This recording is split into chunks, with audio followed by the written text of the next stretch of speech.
Salam les gentlemen, j'espère que vous êtes en forme. De mon côté, le témoin de l'amour divin. Alors les gars, sans vous mentir, aujourd'hui, je n'ai rien prévu pour vous aujourd'hui comme vidéo. Pourquoi? Parce que bon, j'ai un contrat que je dois signer avec un client. Et voilà, par la chance, le client m'a envoyé le contrat. Quand je suis dans mon boîte email, histoire de chercher le contrat pour signer, en cherchant le contrat, c'est par là que je suis tombé sur l'email d'un de mes abonnés, nommé Florent. Alors les gars, j'ai lu le titre qu'il m'a envoyé, genre la demande qu'il m'a fait. Ça veut dire que quoi, il me posait une question. Une fois que j'ai signé le contrat, j'ai envoyé le contrat au client. Donc je vois que le client traite un peu le contrat. Donc du coup, qu'est-ce que j'ai fait? Je me suis dit, bon, j'ai mes abonnés qui me demandent une question, il faudrait que je leur réponde. Et c'est par là que, bon, je me suis sauté rapidement sur le titre du sujet que mon ami m'a envoyé par email, qui est comment réagir si votre nana vous rend jaloux en sortant avec un autre mec.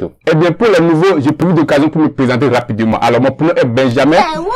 Je suis un assistant virtuel sur 3 plateformes mondiales et également l'auteur de la page Facebook du nom SMS Ben, une page sur laquelle j'ai écrit plusieurs articles sur l'épanouissement d'une vie amoureuse et qui a pour but d'aider les jeunes frères comme moi à devenir la meilleure version d'eux-mêmes pour raconter leur âme sœur. Et bien mes gars, si vous êtes nouveau parmi nous ici, je vous souhaite la bienvenue et vous garantis que ici, vous trouvez la réponse à toutes vos questions concernant lifestyle et la prise de confiance en soi pour raconter son vrai amour. Et bien ce qu'il reste à faire, c'est pas encore faire.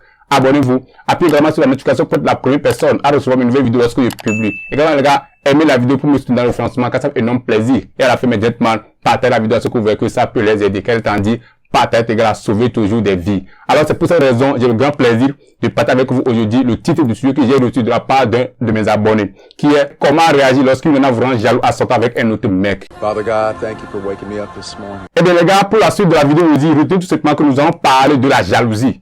Alors la fameuse jalousie. Comment allons-nous parler de ça? Restez à savoir. Eh bien, je trouve que la question de notre héros, Florent, est nécessaire selon moi. Parce que Florent me parlait de sa meilleure nana qui dernièrement débute pas aimer un autre gars. Donc face à cela, comment agir dans cette circonstance? L'histoire de trouver la meilleure solution. En vrai de vrai, mes gentlemen, quand j'ai reçu l'email de notre héros Florent, je lui ai posé la question pour savoir ce que lui-même en question a derrière sa tête. Alors Florent me sort 3 propositions. La première proposition, il me sort en disant que pour lui, il a envie d'aller raconter le type et lui dire d'arrêter de sortir avec sa meilleure nana. La deuxième, il va dire à sa meilleure nana qu'il ne va plus la voir avec ce type. Et à la fin, la troisième proposition, Florent me dit, ou bien carrément, il va se taire et ne rien dire ni faire. Et s'il trouve qu'il y a du sérieux entre eux, il va mettre fin à la relation entre lui et sa meilleure nana. Et bien, mes gentlemen, honnêtement, on va pas se mentir. Face à ces genres de circonstances, si vous faites la jalousie, vous allez à tout prix décevoir votre meilleure nana. Je vais dire par exemple, si vous avez des points communs qui passent de 1 en 5, vous allez maintenant au total faire disparaître 2 à 3 points qui va avouer à l'échec. Donc faire le gars le jaloux, c'est une idée très mauvaise qui perd le jeu. Donc, de l'autre étape, genre, je veux dire, faire le gars qui s'en fiche complètement de la situation. Là, de ce côté, vous allez tromper l'espérance parce que peut-être votre meilleure nana est en train de vous faire subir un test amoureux. Donc, comment réagir? Pour moi, personnellement, ce que j'ai proposé à Florent et que j'ai le plaisir de vous apprendre aussi, enfin, si vous le voulez bien, puisque vous pouvez en avoir d'autres qui pourront bien vous aider plus que le mien. D'accord?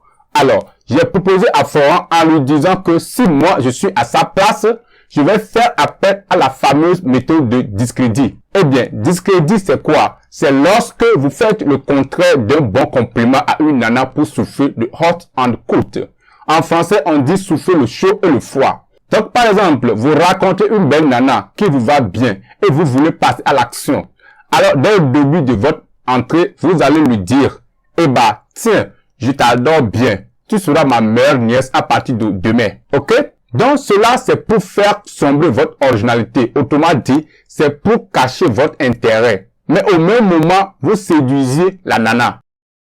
Alors, dans notre vidéo du jour, c'est aussi la même technique. Donc, vous allez maintenant discréditer le type. Je ne sais pas comment il se nomme, ce type. On va dire, par exemple, il se nomme Alphonse. Voilà, Alphonse aime votre meilleure nana.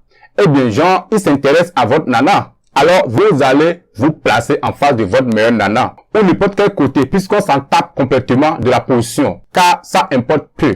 Et lui dire, c'est-à-dire que quoi, à votre nana que, eh bien, cool, Alphonse, je crois bien qu'il est beau. Vous allez former un bon couple ensemble. Vous allez faire des jolis bébés. Je suis pressé de les voir. pour une phrase du genre venant d'un gentleman comme vous, met la confusion sur le cœur de votre nana. Et tout d'abord, pourquoi vous devez passer par cette phrase? Eh bien, c'est parce que vous ne savez pas encore si ce mec est un partenaire d'affaires avec votre nana ou juste une connaissance. Du coup, le but de cette phrase montre à votre nana la manière dont vous commencez à gérer les situations que vous ne savez pas encore sa vraie source. Donc voilà, à petit prix, il faut se moquer de la gueule de votre nana légèrement et gentiment. À votre attention, vous posez cette question à votre nana, mais n'oubliez pas de mener les enquêtes discrètement pour enfin savoir la vraie source de la relation entre votre nana et votre rival, avant de prendre une décision finale. Notez bien immédiatement, ce point est très essentiel. N'allez jamais se pointer devant votre rival en lui posant une question quelconque, car c'est un signe d'un loser, et aussi en réagissant ainsi, vous n'aurez pas une réponse rassurante. Vous comprenez ce que je veux dire? Merci. Eh bien, moi, à la place de Florent ou à vous, mes abonnés, c'est ce que j'allais faire. En fait, je serais heureux, moi, de ne pas faire évoluer vos résultats avec les nanas en termes de séduction. Donc, dites-moi un tout petit peu dans les commentaires de cette vidéo ce que ça donne pour vous mes conseils. Car ça fait un tout petit long time que je partage avec vous mes conseils. Et n'oubliez pas de télécharger en bas de cette vidéo votre livre gratuit de 10 sujets d'échange qu'il faut pour synchroniser la nana et la séduire à coup sûr dès le premier rendez-vous. Si vous voulez cela, et n'abusez pas trop, gardez toujours un peu pour les autres là je présente. Et aussi les gars, si vous avez des questions, n'hésitez pas à me les poser. Je serai très ravi de moi de vous répondre en commentaire ou bien de vous répondre dans une autre vidéo. Sur ce, mes gentlemen, je vous souhaite une très bonne continuation. Faites un gentleman à jamais. Mon frère toujours Benjamin et que Dieu le coupe parfait soit toujours avec vous, mes gars. Paix.